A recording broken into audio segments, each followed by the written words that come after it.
આ માસૂમ નિખાલસ સ્વભાવના બાળકનું નામ છે રાજા બાબુ। તેની કાબિલિયત પણ તેના નામને સાર્થક કરે તેવી જ છે।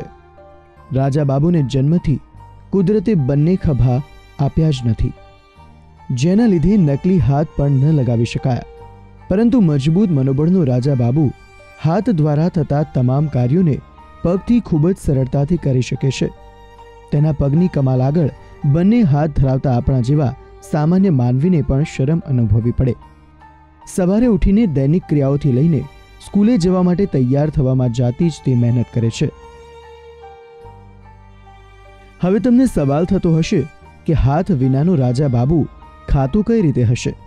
તો આ દ્રશ્યોને પણ જોઈ લો। તેના ચા પીવાનો અંદાજ પણ ખૂબ જ અલગ છે।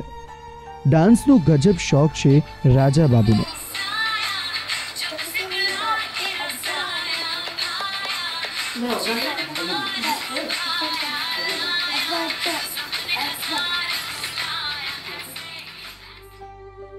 પગને હાથનો પર્યાય બનાવી હાથ જેટલી ચપળતાથી પગનો ઉપયોગ કરનાર રાજા બાબુ બધું જ સમજતો હોવા છતાં આજે તેને હાથ ન હોવાનો કોઈ અફસોસ નથી।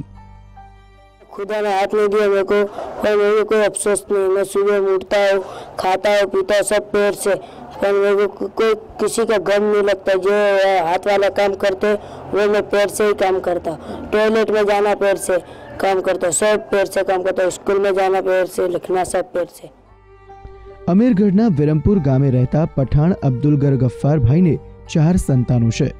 તેઓને 15 વર્ષ પહેલા પાલનપુર ખાતે પ્રથમ સંતાન તરીકે રાજા બાબુનો જન્મ થયો હતો, પરંતુ પ્રથમ સંતાનને જોતા જ માતા પિતાની ખુશી ગમમાં ફેરવાઈ ગઈ, કારણ કે આ બાળકને કુદરતે જન્મથી હાથ આપ્યા નહોતા। જે હોસ્પિટલમાં જન્મ થયો ત્યાંના તબીબોએ બાળકને ઇન્જેક્શન આપી કાયમી સુવડાવી દેવાની સલાહ આપી, પરંતુ રાજા બાબુના દાદાએ આ अपराध करवानी मंजूरी न आपी। मेरे अब्बा ने मना बोल दिया कि ये काम हमारे से नहीं होगा, हम मालिक दिखता है, जो मालिक ने दिया वो हमको सही है। इसे करते बड़ा करा और अब 1 से लगा के 7 तक तो प्राथमिक में पढ़ाया, अभी हाई स्कूल में लोक निकेतन में जाता है। राजा बाबू ने भले उपरवाड़ाथी कोई फरियाद न होय, पण एक मानु मन आ वात निकळता ज भराई जाय छे।